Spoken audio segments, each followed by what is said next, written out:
Hola, buenas tardes. Estamos por aquí conectándonos.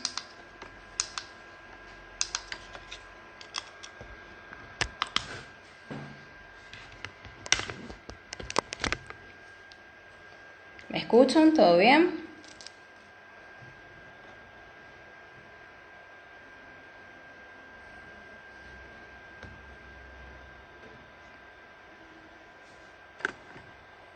Saludos a todos los que se están conectando ahora.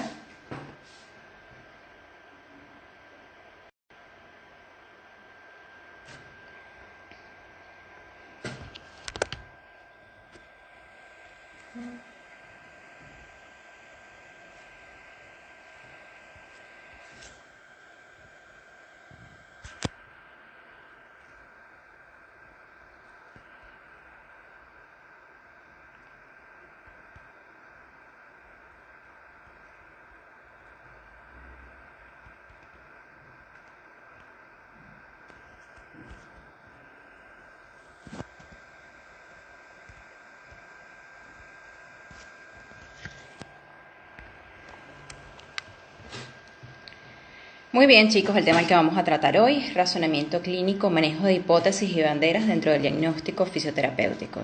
Yo voy a estar guiándole en vivo y Octavio Granadillo nos va a estar hablando un poquito más. Quiero primero iniciar comentando quién es Octavio Granadillo. Octavio Granadillo, bueno, casi todos lo conocen. Para quienes no lo conocen, es fisioterapeuta con más de 27 años de ejercicio en la profesión. Además es osteópata, RPGista y ha sido desde siempre un luchador de toda esta parte de la terapia manual en Venezuela. Además formó parte del comité científico de la Federación Venezolana de Fisioterapeutas. Y bueno, y es un lujo tenerlo por acá. Eh, Además cofundador de BTM, para hablarnos un poco de la parte de razonamiento clínico, ¿sí? Que creo que a todos los fisios nos hace un poquito de falta. Espero que se sigan conectando todos un poquito para incluir a Octavio dentro del envío. Octavio está por allí esperando su turno al bate. Y bueno, iniciamos un poco hablándoles de lo que es el razonamiento clínico, ¿no? Que sería más bien como un proceso, ¿sí? Vamos a darle entrada a Octavio.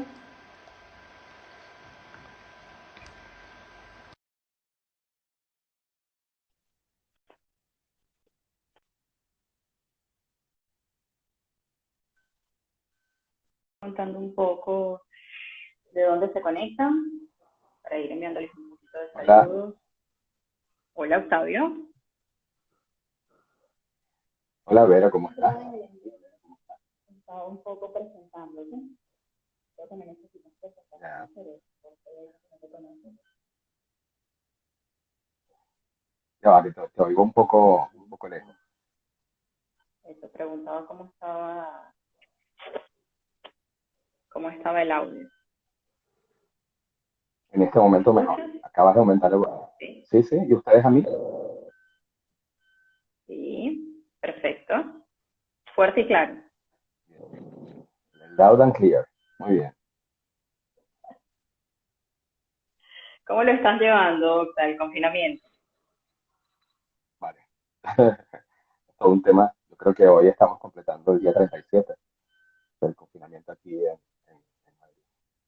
Y bueno, hay que realmente transformarse internamente para, para poder sobrellevarlo de la mejor manera. Porque sobrellevarlo quizás lo pudiera sobrellevar cualquiera. Sobrellevarlo sin caer en un mal humor o enfermarse. Y no me refiero de coronavirus, ya no es tan fácil. Así es. Sí, es bueno. Quería introducirles un poquito lo que es el razonamiento clínico, que creo que todos lo necesitamos cuando somos fisioterapeutas porque salimos de graduados del pregrado con una amplia batería de pruebas, lo hablamos justo tú y yo ayer, todo bien, pero a veces no sabemos qué hacer con ellas, ¿no? Nos dicen que tenemos que hacer una anamnesis, así como separado, nos dicen que tenemos que hacer estos test, pero después tenemos un montón de técnicas y todo está como un montón de piezas de un rompecabezas que a veces no sabemos cómo unirlas exactamente. Y bueno, creo que es mi experiencia y quizás la de muchos colegas bueno, que dentro de la academia aprendimos un poquito qué hacer con esto, ¿no? Cómo razonar, cómo se construye una hipótesis y cómo hacer todo este proceso del razonamiento clínico, ¿no? Porque es un proceso, o sea, es un proceso y además es un proceso que no se detiene y que nos va a llevar al único objetivo que es tener un diagnóstico.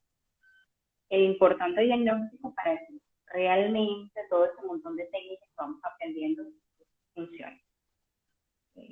Cada día nos tratamos de especializar más, de aprender cosas nuevas, de buscar técnicas nuevas y lo importante no es aprender y saber mil cosas, sino realmente tener el diagnóstico concreto y a veces con un par de técnicas lograr sacar al paciente del cuadro.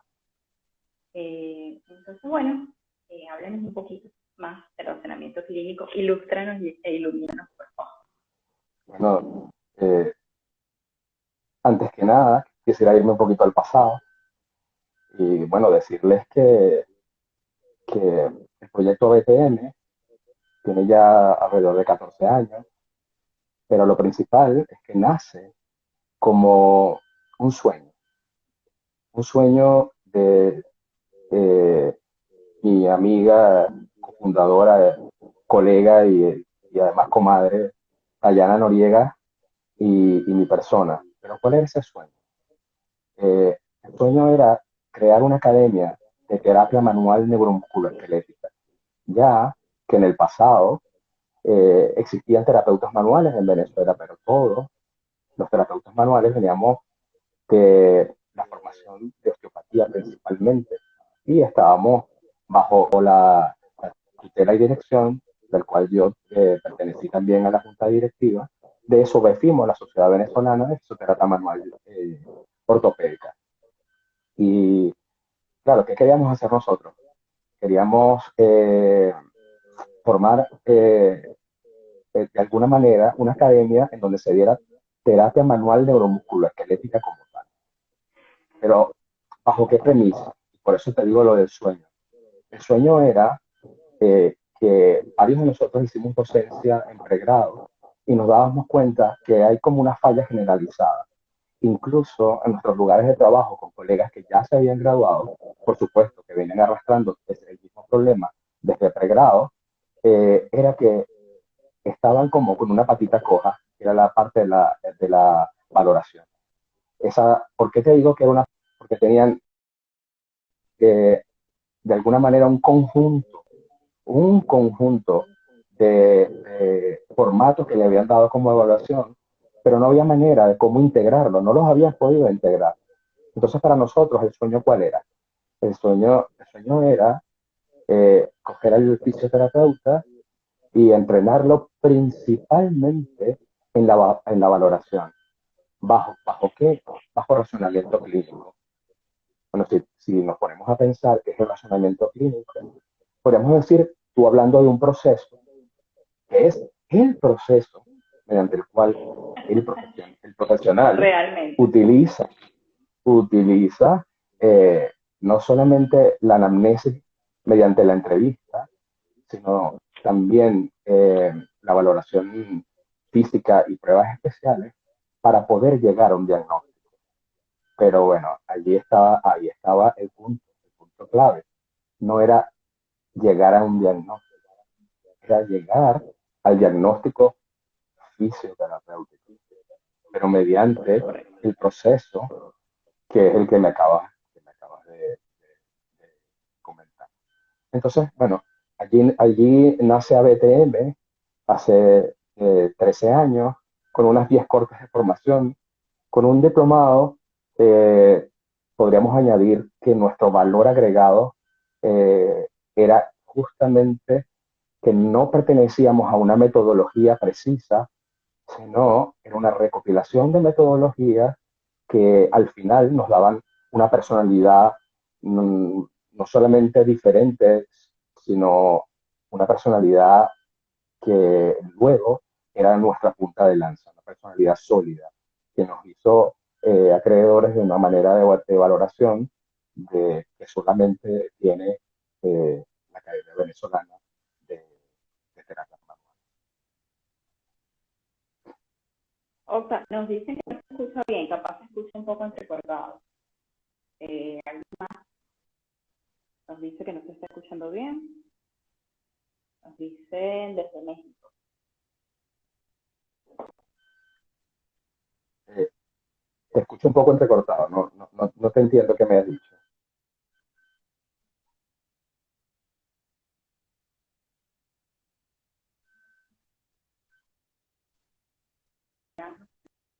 Ok, me escucho entrecortado. ¿Me escucho entrecortado yo? ¿Se escucha Sí, entrecortado Vera o ambos? Ah, mira, por aquí dice Bey, aquí hola nos Bey. dicen que se escucha perfecto desde Venezuela, que es uno de los Exacto. mejores internet. Sí, nos escuchan bien Ajá, desde allá todo bien. me estabas comentando, bien, me estabas comentando, Bueno, sí, como te decía, bueno, pues realmente es el proceso. En estos días escuchaba un motivo que hicieron entre el corte, algo que me pareció excelente para describir lo que es el tratamiento clínico y la importancia del tratamiento clínico.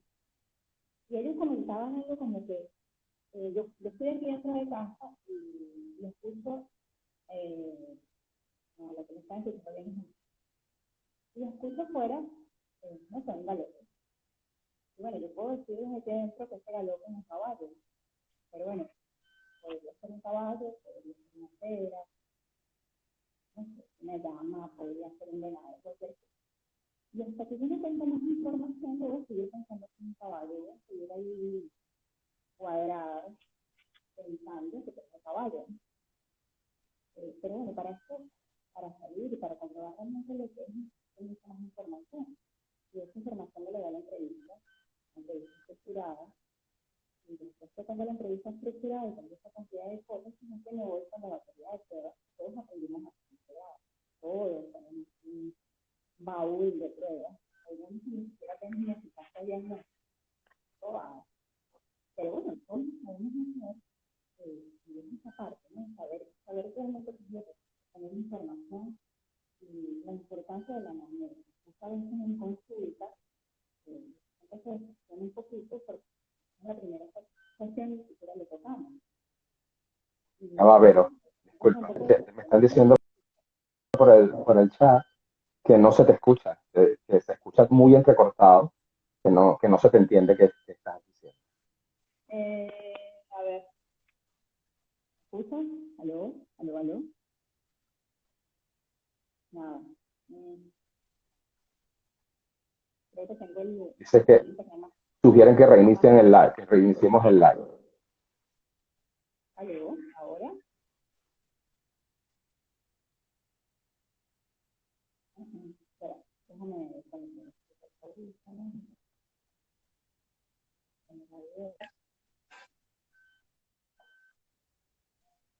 A ver, ¿mejor?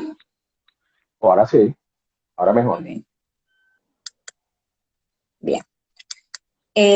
Bueno, lo que les estaba diciendo, no sé si se escuchó un poquito lo del tema del caballo, ¿no? Que si escucho un galope afuera voy a pensar de entrada que es un caballo, porque, bueno, lo que traigo quizás también en la parte subjetiva me va a llevar un poquito por ese lado y no voy a tener más información y no voy a saber realmente qué es lo que tengo hasta que no vea que hay más allá.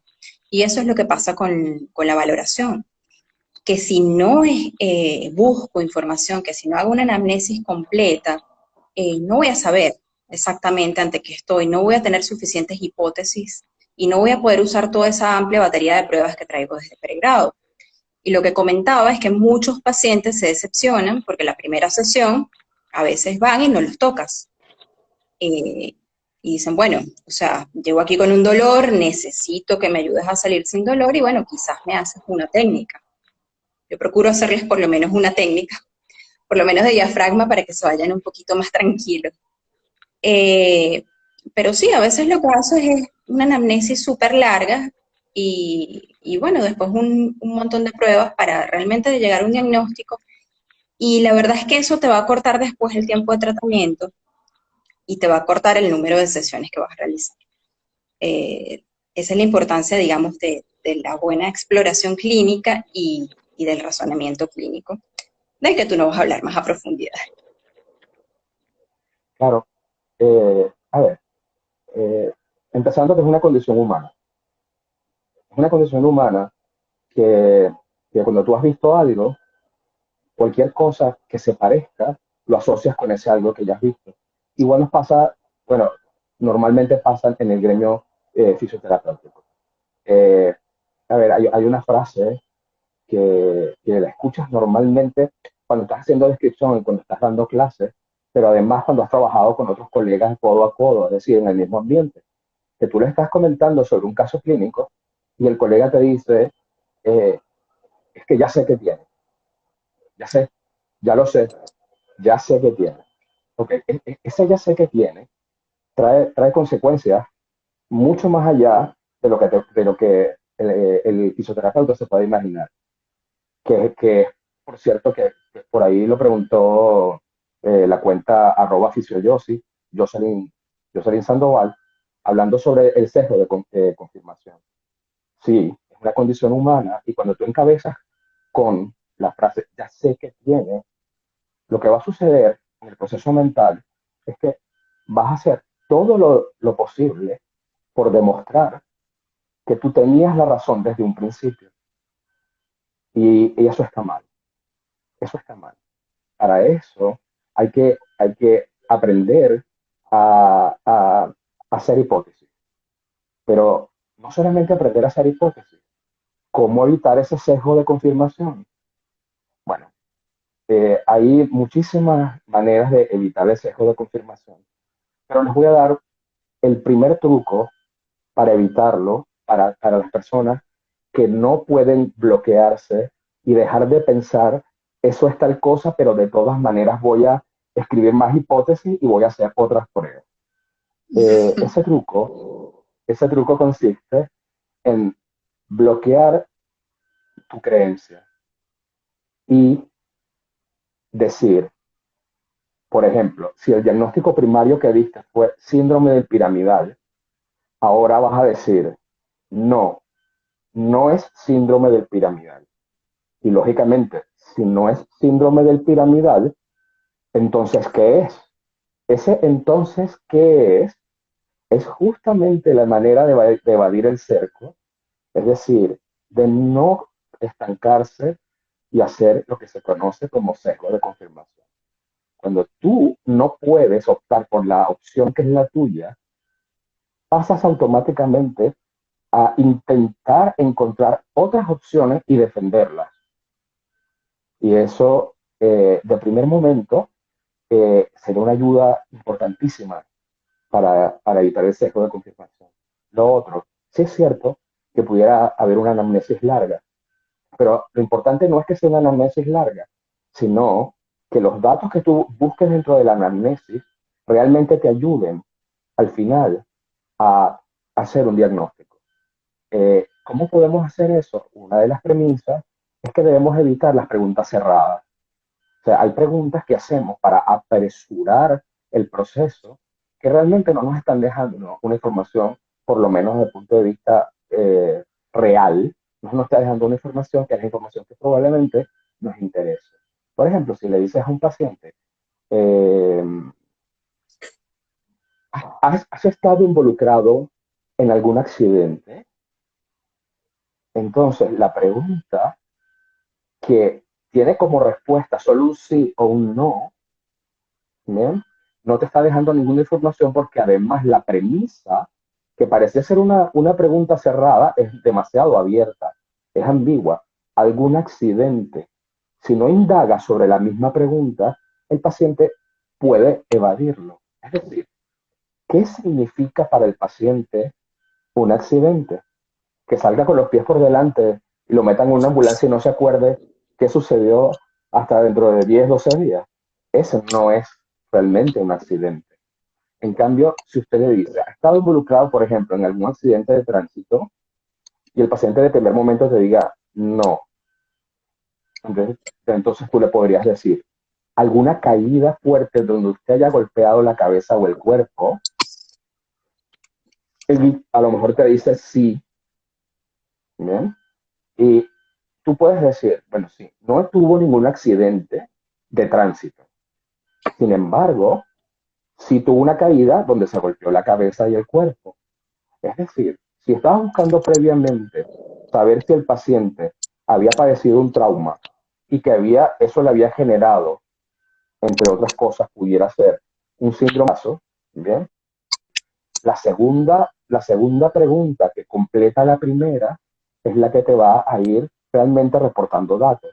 Otra situación podría ser, no estuve en un accidente y el paciente de repente te dice, bueno, ninguno grave.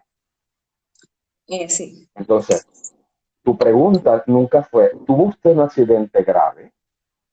No, simplemente le estás preguntando si ha estado involucrado en algún accidente. Ahora, tú pudieras completarlo, no solamente es un accidente de tránsito, tienes que añadirle ciertas cosas, como por ejemplo, patineta, patines, bicicleta, ¿eh? O esquí, y te darás cuenta que hay muchos pacientes que esconden el verdadero resultado de lo que le está sucediendo. Y eso no es hecho de manera exprofesa. No es que el paciente no quiera que tú sepas qué tiene, pero sí debemos estar pendientes de algo. El paciente quiere que tú llegues al llegadero. Es decir, que salgas rápido de la entrevista, porque lo que quiere es que tú le pongas las manos encima, que lo toques y lo tapes. Ahora, ¿cuál es el problema? Estamos inmersos en un gremio que está ávido por hacer, por poner las manos, y que no entiende que hasta que no encuentres la causa, no se debería realizar ningún tipo de tratamiento. Entiéndase, el diagnóstico fisioterapéutico no es una alternativa. El diagnóstico fisioterapéutico es una obligación profesional. Entonces, tratar al paciente sin saber realmente qué se tiene va a traer como consecuencia retardos en la resolución del problema. ¿Por qué? Porque una de dos, o te enfrascas tú mismo en pensar que lo que tiene el paciente es lo que ya yo había dicho anteriormente y no le cambias el tratamiento, pero ya el paciente no mejora, vas a tratar por todos los medios, no porque no suceda, de echarle la culpa al paciente, cuando en la realidad el proceso de evaluación clínica y razonamiento clínico dice que si tú no estás obteniendo los resultados, debes revisar los puntos anteriores en donde está justamente la valoración. Es decir, algo hice mal que ahora me está trayendo como consecuencia que no logro dar con lo que tiene el paciente. Entonces, sí, claro, como dice por allí, eh, creo que fue Samuel Everdeen, que trae consecuencias hasta legales. ¿Bien? Sí, exactamente, porque no solamente nuestras actuaciones terapéuticas, si no están dirigidas a un diagnóstico, no solamente van a ser ineficientes, sino además pueden llegar a ser incluso iatrogénicas. Así que lo importante siempre es tener un diagnóstico. eh, y bueno, para eso estamos aquí como para saber cómo develarlo, cómo llegar a ese diagnóstico, más allá de lo que tú nos comentabas, de que sí, lo primero es tratar de no entubarse, como nos decían por acá, de no tener ese diagnóstico del que siempre yo, aquí, un síndrome del piramidal, y eso es un síndrome del piramidal, esa estrategia está buenísima, pero también hay otra cosa, ¿no? Que a veces cuando tomamos una formación, eh, nos vamos a la consulta de la siguiente semana y bueno, si en esa formación me pusieron cabeza de martillo, yo a todo le voy a ver cara de clavo. Y bueno, si hice una formación en miofacial, toda esa siguiente semana va a ser una difusión miofacial y no voy a ver otra cosa. Entonces, es eso, ¿cómo me estructuro para llegar a esa batería de hipótesis que necesito para llegar a un diagnóstico? Sí, bueno, desde el punto de vista estructural, ya como te dije, no es solamente el proceso en el cual haces la anamnesis, en el cual indagas una gran cantidad de cosas. Incluso le preguntas al paciente, por ejemplo, por su dolor, y una de las preguntas que había visto previas a esta charla era en relación a bajo qué paradigma nosotros vemos el dolor del paciente. Sí, sí, o sea, a ver, desde el punto de vista de la teoría de la neuromatriz, de Neuromatrix Theory de Melzack, eh, uno siempre dice que el dolor casi siempre está en el cerebro. No es un problema local, solamente visto como el punto donde el paciente tuvo el trauma o tuvo la lesión. No, acuérdense que hay un proceso integrativo en el cual influyen factores como lo son, por ejemplo, la experiencia vivida, los eventos previos, eh, la posición o a la actitud psicológica del paciente para el momento en que nosotros estamos haciendo la valoración. Entonces, entender cuáles son los mecanismos del dolor y entender también que hay un doble proceso en el cual podemos hablar de dolores como mecanismo de dolor de entrada y mecanismo de dolor de salida. Entonces, ¿cuáles son los mecanismos de dolor de entrada? Eh, lo que llaman dolor nociceptivo, que es ese dolor local, producto de un trauma que puede ser reciente o no. Tenemos también lo que se conoce como mecanismo de dolor eh, neuropático periférico, Neurogénico. eh, exactamente, disculpa, neurogénico periférico, y tenemos lo que se conoce como dolor de sensitivación central. Los dos previos que les comenté antes, hay que entender que son procesos principalmente de entrada, lo que se llama dolor de entrada, es decir, el dolor producto de la fermentación, y después tenemos la sensitivación central y los procesos psicológicos que lo acompañan, que es lo que se llama la carga biopsicosocial añadida al dolor, que son componentes de salida del dolor.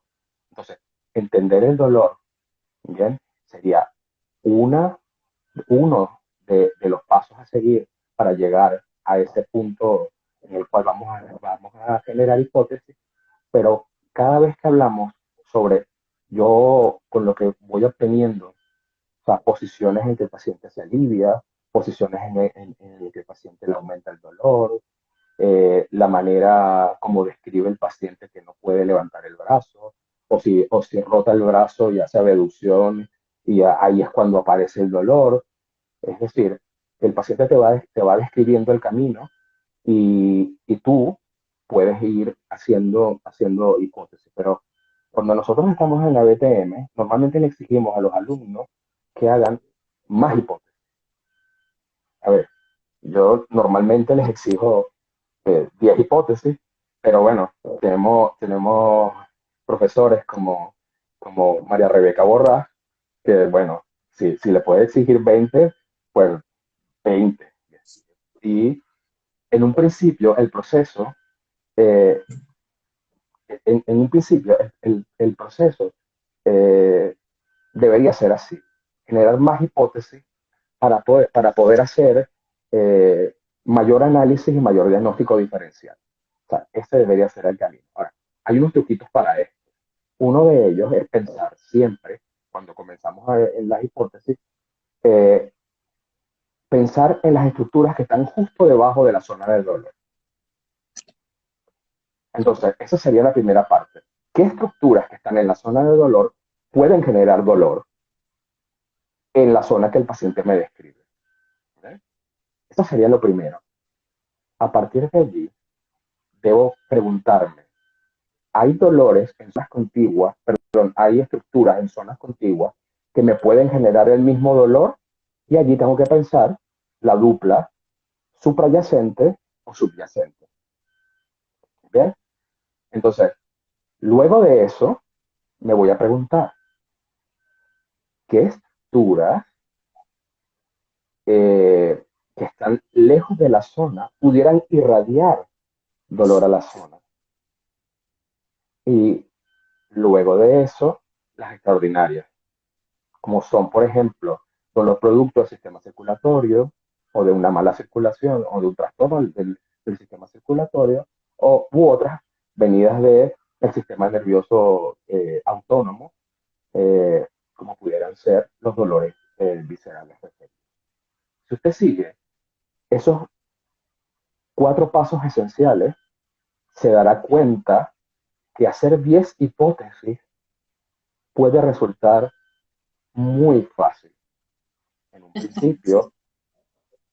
un principio, mientras más hipótesis usted haga, me refiero a cada vez que le llegue un paciente y no se entube, sino que haga el ejercicio que le estoy sugiriendo a Jocelyn relacionado con el sexto, al que ella me hizo la pregunta, usted se dará cuenta que puede generar no solo muchas hipótesis, sino que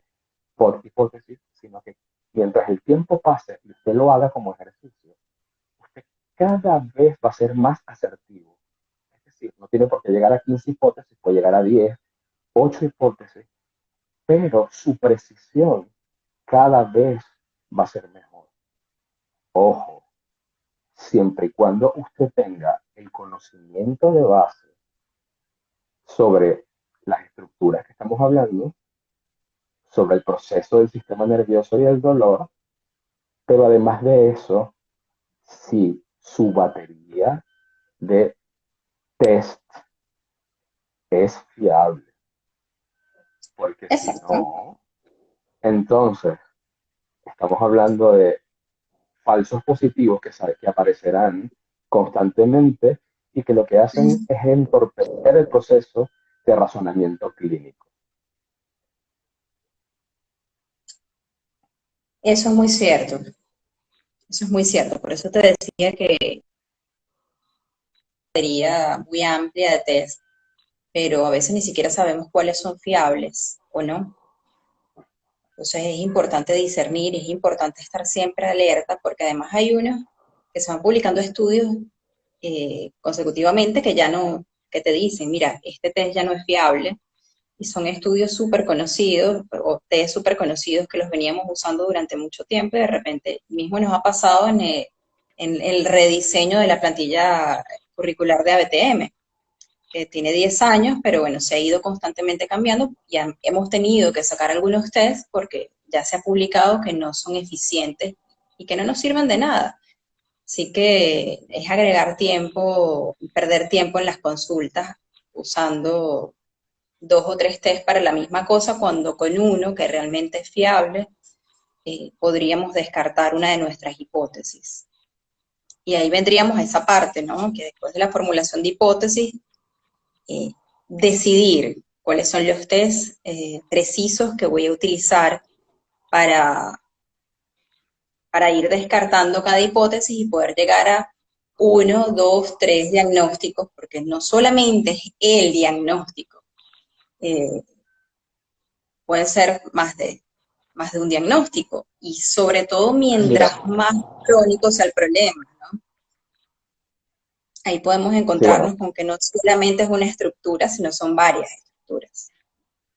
claro. Primero, aunque nos acusen en un principio, ser muy biomédicos, ¿bien? Lo que sí es cierto es que nosotros constantemente le decimos a nuestros alumnos y a cualquiera que nos pregunte que lo importante es llegar no a un diagnóstico solito, sino a un diagnóstico fisioterapéutico. ¿Bien? Ahora, el diagnóstico fisioterapéutico no es el mismo diagnóstico médico. Y si para algunas personas es un problema dentro de su lugar de trabajo, el truco es demasiado fácil. Usen el diagnóstico médico con el cual el paciente viene referido y debajo pongan, en vez de un DX, pongan otro diagnóstico fisioterapéutico. Van a poner DF porque eso es Distrito Federal, pero pueden poner cualquier otro, cualquier otra cosa, incluyendo un hashtag que les recuerde a ustedes cuál es el diagnóstico desde el punto de vista del fisioterapeuta. Ahora, en cuanto a la fiabilidad diagnóstica de los test, bueno, bien es sabido que todos los tests tienen reportes. Usted los puede buscar en páginas, por supuesto, eh, que tengan fiabilidad. Puedo nombrar una, como por ejemplo PubMed, como WebMD, como Pedro de la WCPT. eh, Ojo, eh, canales de YouTube, como por ejemplo la gente de PhysioTutor, que son excelentes, pero a la gente se le olvida quizás lo más importante, que son las páginas de métodos de terapia manual que son reconocidos por la iPhone, como lo son, por ejemplo, Syriax, Kaltenborg, Maitland. Cuando usted va a las páginas oficiales de esas metodologías, se va a dar cuenta que también aparecen test y su fiabilidad. Bueno, pero el hecho es que el test que usted usa, usted lo googlea, ¿bien? Y lo que debe saber el fisioterapeuta son dos cosas, o perdón, tres cositas básicas. Una, mientras más sensibilidad tenga el test, más falsos positivos puede dar. Pero mientras más especificidad tenga el test, pues más fiable será. Y esa relación que hay entre sensibilidad y especificidad tiene un nombre que es sacado desde el punto de vista estadístico, que es lo que se conoce como likelihood ratio. Lo pueden conseguir como LR. Van a encontrar un LR positivo que lo que hace es indicar la probabilidad de la asertividad del test y un LR negativo que hace exactamente todo lo contrario. Entonces, cuando usted tenga un test que tiene un nombre propio y lo googlea y coloca el nombre del test seguido de LR o LR positivo, se dará cuenta que comenzará a aparecer información en Internet sobre la fiabilidad. Entonces, supongamos que Verónica Castillo solo conoce 3 tests para la sacroiliaca. Pues Verónica Castillo, de primer momento, el primer paso, que es el abismo que tenemos los oficios, es que va a someter a esos 3 tests a la fiabilidad, buscándole el likelihood ratio para ver si realmente los test son fiables o no, y que además comparado con el gold standard de valoración, que pudiera ser, por ejemplo, para alguna prueba, una resonancia magnética con contraste, pudiera ser. Pero usted lo contrasta. De los 3 que usted conoce, ¿cuál es el más fiable? Ojo, no importa que los 3 tengan fiabilidad baja, que es una posibilidad, pero la manera cómo comenzar, porque son los test que usted conoce, será someter sus 3 tests al reto Google, al tío Google. Usted lo somete al tío Google y en páginas fiables busca cuál es su fiabilidad diagnóstica, su LR.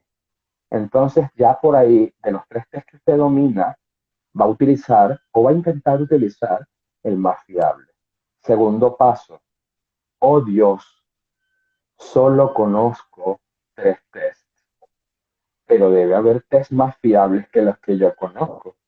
Y entonces, lo próximo que va a hacer es indagar en Internet qué test son más fiables para la valoración de la pelvis. Luego que usted haga de la sacroiliaca, disculpe.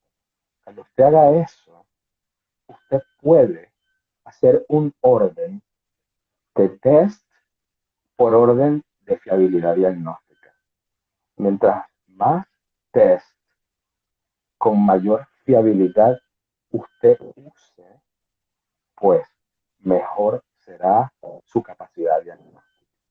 Lo otro, pero, y volviendo a una de las cosas que has comentado, no solamente es el diagnóstico fisioterapéutico, sino que casi siempre el diagnóstico médico es uno, pero el diagnóstico fisioterapéutico puede ser más de uno.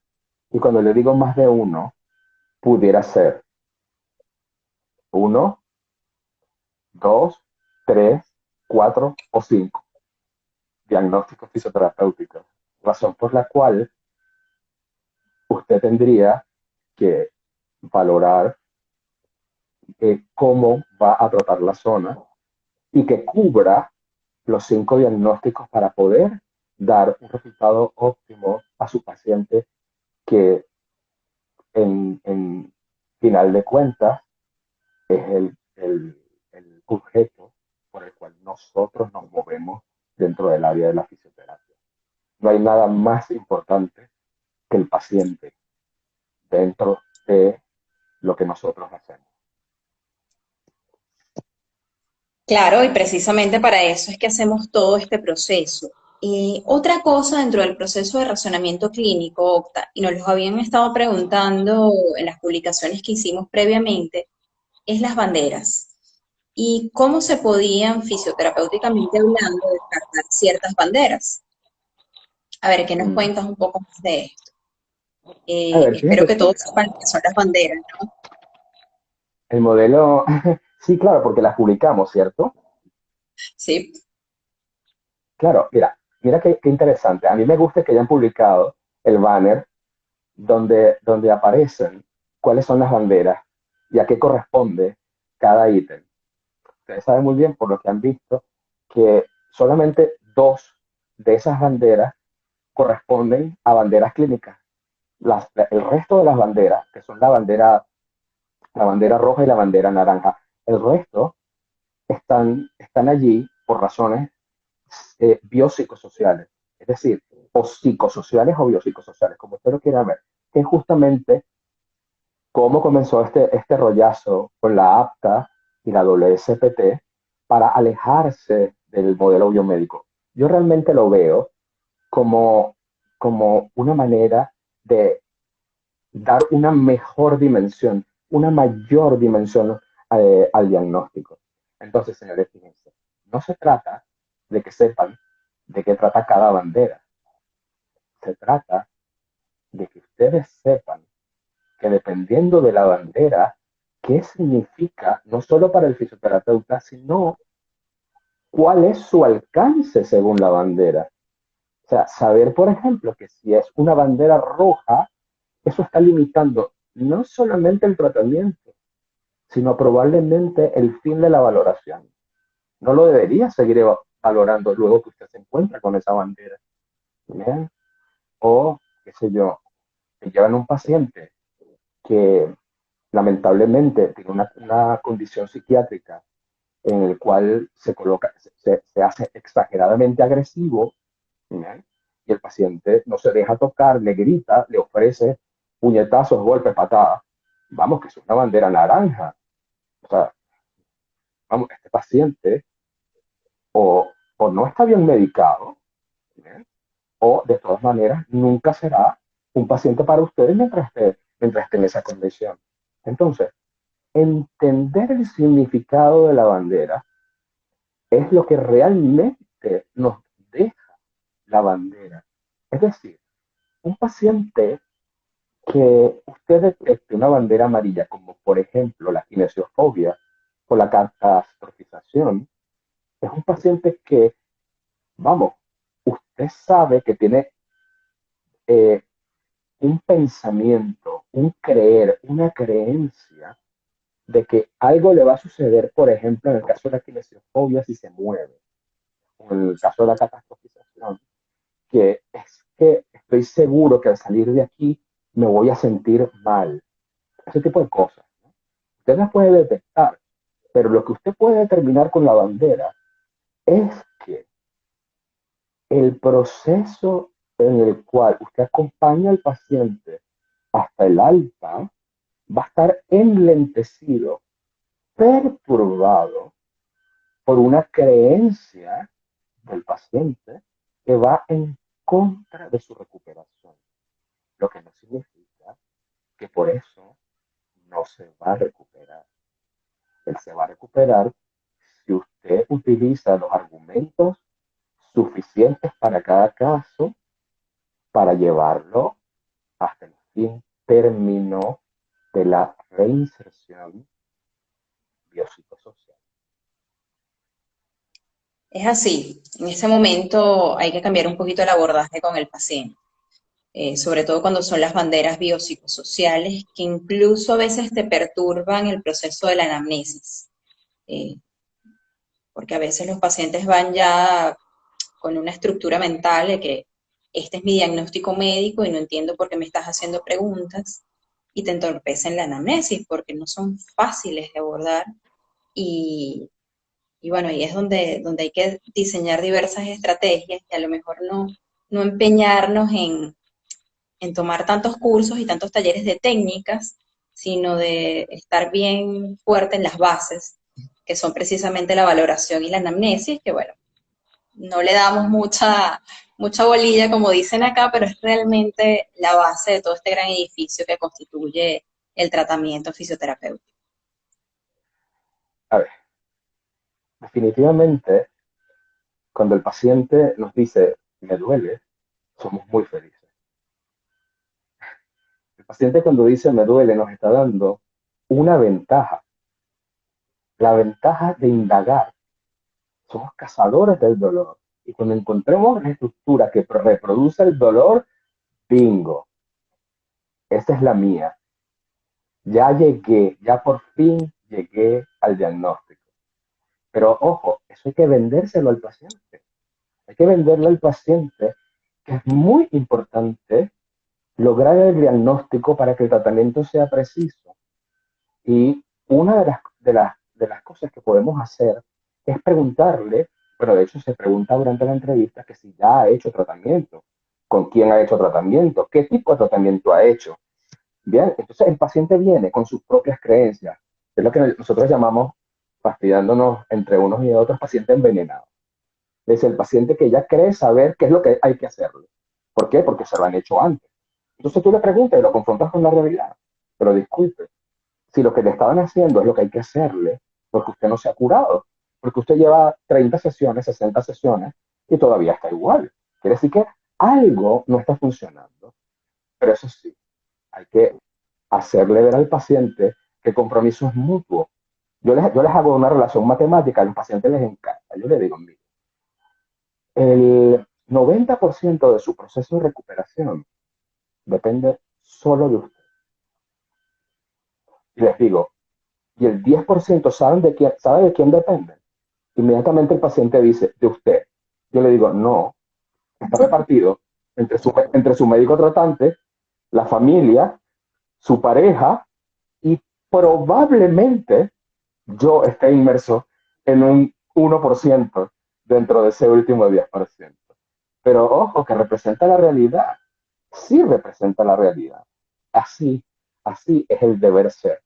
Nosotros enganchamos al paciente al tratamiento, pero comprometiéndolo no solo con su realidad, sino motivándolo con la expectativa de que un buen diagnóstico es la clave para que por fin logre salir de esto. Porque es lo otro. A ver, los objetivos que se plantea el fisioterapeuta, y siempre hablamos de fisioterapeuta, que hay que plantearse objetivos, sí, vamos a plantearnos objetivos, pero la otra pregunta importante es, ¿y cuáles son los objetivos del paciente? Muy importante. Uno, Es así. claro, yo quiero que el paciente camine, pero ¿qué quiere hacer el paciente? El paciente quiere correr el maratón de Nueva York.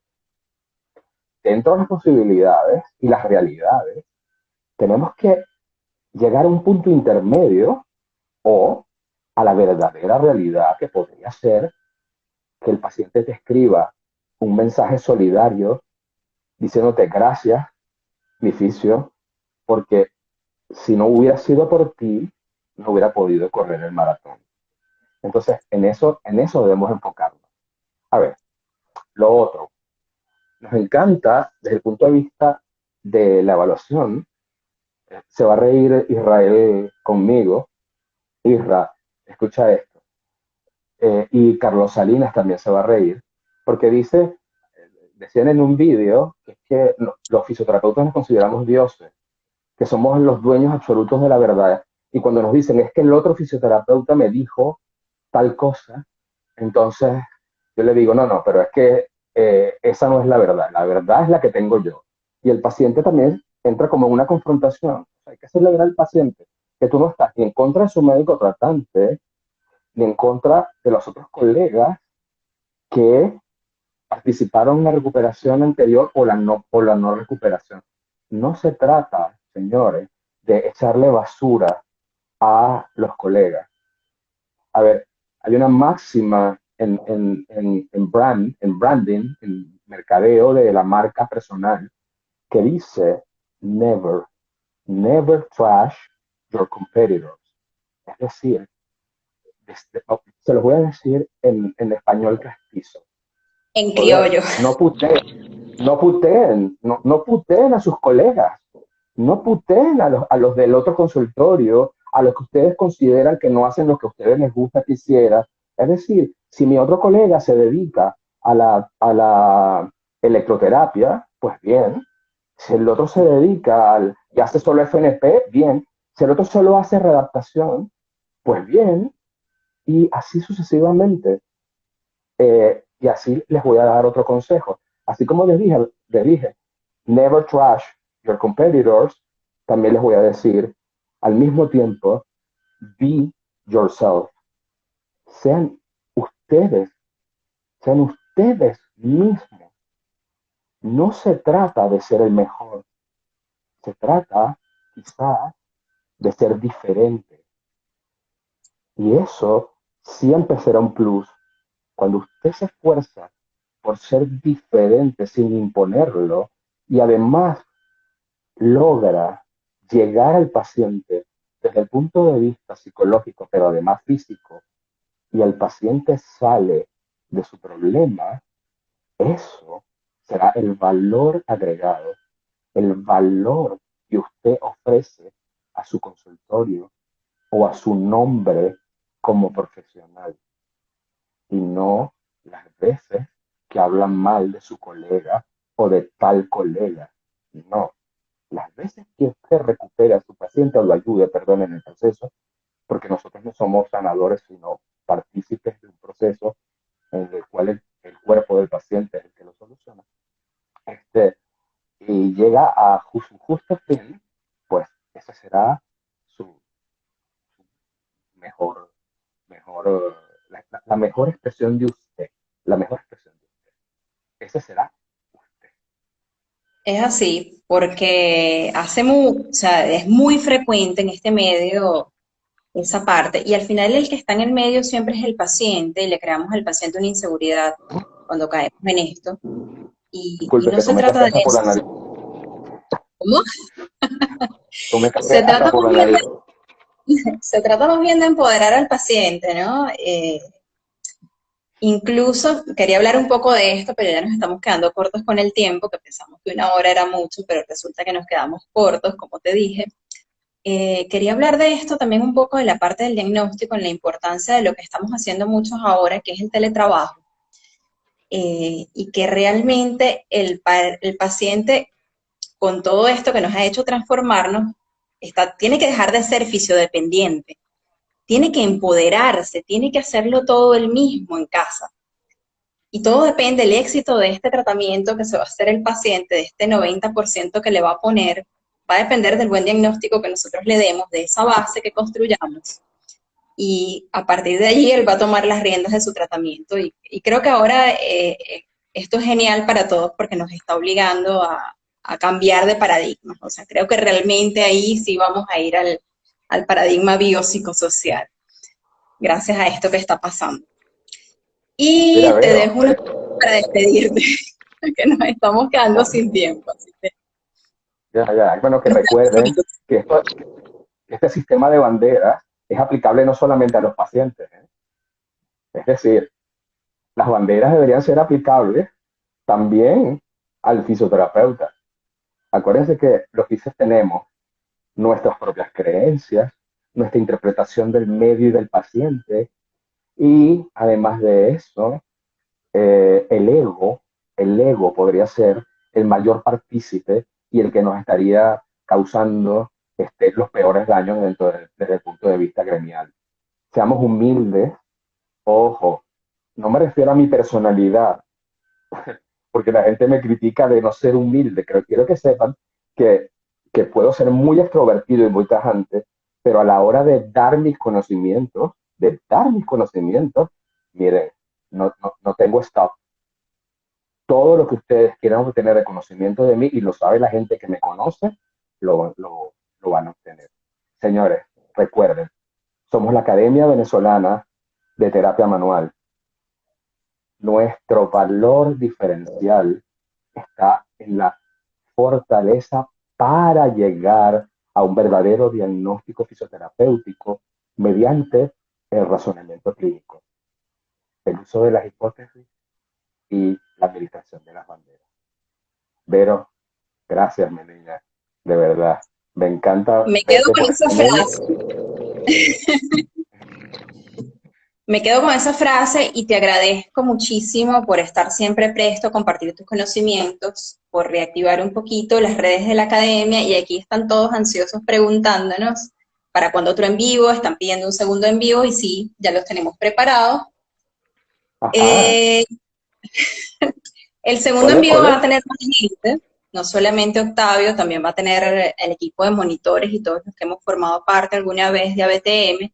Invitamos incluso a los alumnos también si se quieren unir un ratito a los en vivo, porque lo que queremos es contar un poquito cómo ha sido nuestra experiencia, lo que ha sido un antes y un después para todos los que hemos pasado por la academia, cómo ha cambiado esto en nuestras vidas y cómo ha cambiado esto la manera que tenemos de abordar a nuestros pacientes a partir de ahora, de tener de integrar todos esos conocimientos que traíamos de pregrado y armar nuestro rompecabezas y poder llegar a un diagnóstico preciso y, y lograr el éxito en nuestros tratamientos.